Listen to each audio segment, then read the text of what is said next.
Hi, my name is Vivian Dole, and I'm here with my fellow crew, Shamrock Productions. Today we have a special guest. Today's special guest is two-time World Series champion, including the 2016 World Series MVP and three-time MLB All-Star Ben Zobrist. And today we'll be in the zone with Zobrist. Great. Since retirement, you've started the nonprofit organization Champion Forward, which focuses on mental health for athletes. What inspired you to start this foundation, and what are its main goals? It's a great question. I had my own struggles while I played sports with some depression and some anxiety, and so I know what it feels like to try to perform, but also have some things that are kind of getting in the way of that. So I got really passionate about mental skills, emotional health, and then mental health ultimately. And so, Champion Forward is my effort to take some of my experiences and combine it with some of these emotional skill development that I've learned and give that to young athletes, not only the athletes, but also the parents and the coaches, because it's my belief that we are really struggling in the sports world with the challenges of bringing money into the younger ages and all that. And so we want to try to address some of the challenges you guys are facing around the comparison and the NIL and money and stuff as you move up the ranks in sports. And so to have the right emotional skills to be able to deal with that is really important for all the families, coaches, and athletes. So that's why we started that. What do you remember about your feelings in the 2016 Game 7 from the start of the rain delay to your go-ahead hit and to the final out? Yeah, the feelings, we were all kind of reeling going into that rain delay because we had just lost the lead. So we were kind of like a deer in headlights, afraid of, oh no, we could lose this.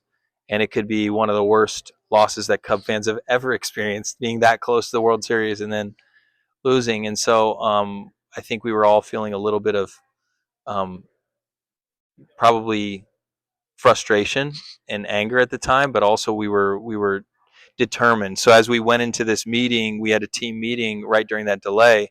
We had one of our guys step up and really had the gumption to say, "Hey guys, it doesn't matter what everybody else is thinking outside, but we have to focus on what we're capable of, who we are as a team." And he kind of brought us back to our core, and we walked out of that room 15 minutes later uh, at the perfect time. Right, it was only a 15-minute rain delay. 17 minutes, I think, is what they said. So we walked out with a different level of confidence, a different level of belief than we walked into it, and that's all that happens in the midst of a game. Sometimes you just need somebody to redirect that, and then I got the situation of potentially hitting in the go-ahead run as I got to the plate, and so obviously I was very focused. I was nervous, but I also knew what my plan was, and I knew I was focused, what I was needed to be focused on. So I didn't really hear anything around me. I was so focused on that moment and staying present. And then I remember when I got the hit and I knew we were going to score, like it's like it all flooded to me. It was crazy. So it was really amazing, flooding celebratory moment, which is why I jumped up and kind of had the reaction I did. How does Champion Forward connect your experience as a pro athlete with your faith? Yeah, Champion Forward connects with my faith because a lot of what we do at Champion Forward is focus on looking introspectively at your heart and what you're feeling, and oftentimes if we don't have a good quality relationship with ourselves and the way that we're talking to ourselves or thinking about ourselves, it's hard for us to have a good relationship with God, because we start to ascribe different thoughts and feelings to him that maybe aren't true because we're thinking them about ourselves, right? So when you start to separate who you are from what you're feeling in that moment and realize, like, yeah, we're all going to have all sorts of different types of feelings, and that doesn't define who I am. It's just the experience I'm having right now, and I need to connect with someone else about that. And you learn to authentically connect with God at the same time as connecting with yourself. That's where, for me, it has helped my faith grow. Not everybody has the same faith, but when you realize there are tools like that that you can actually use your emotions as a way to connect with God, as instead of trying to avoid those feelings in order to present some other picture to God, you can actually authentically show up not only to Him but also to your friendships and your relationships. So that's how it's really helped me. How did you handle slumps or times when things weren't going your way during your baseball career? Yeah, that's another good question. Slumps and challenges always happen when you're playing baseball. There's a lot of failure, and the thing is, dealing with that. A lot of it has to do with borrowing the belief from coaches and having strategies that you believe in that you're going to go employ and work on. And so, a lot of practice. If you spend a lot of practice overcoming those challenges, then you start to build the confidence to go take them into the field of play. So I did spend a lot of practice. I did spend a lot of energy overcoming things before I ever got onto the field.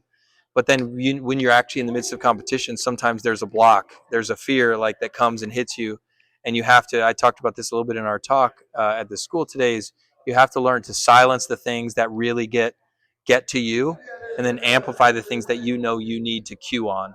So knowing yourself as a player enables you to see, okay, I know that if this happens, I'm probably going to struggle. So I've got to have some tools around what am I going to do when that happens.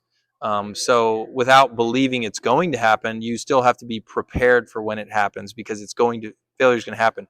And then ultimately, right before competition, it's about visualizing the best thing happening so that, yes, the failure might happen. You already have the tools ready for that. But now I'm going to visualize when it does go well, which is what I really want. Then you start to feel confident as you step on the field because that's what you're thinking about making happen out there. So thanks for that question.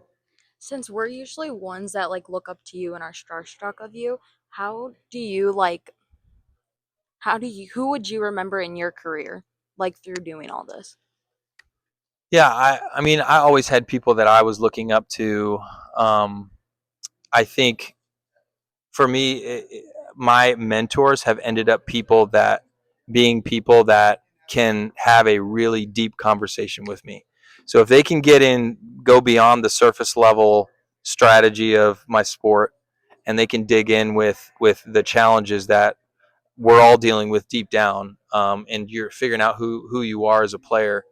Um, those are the people that I ended up being closest with. So some of my teammates were um, really key in regard to like showing me their human side and like enjoying that part of them, and at the same time, kind of going to try to win competitions with them too. Made this bond grow, and I think um, the people that made the biggest impact on me were the people that were the most authentic, And so I think when you're learning what somebody you look up to, you kind of have information about them, and then you get an experience with them, and you're not really sure like who they are yet. But once you start spending every day with that person, you start to realize what they're really about. And so, what I want people to know about me is, as I have grown up, how can I spend some time with people, let them in a little bit on who I am, so that they realize, yeah, there's a player out on the field. There's somebody that has done some things that maybe are kind of cool from a worldly standpoint,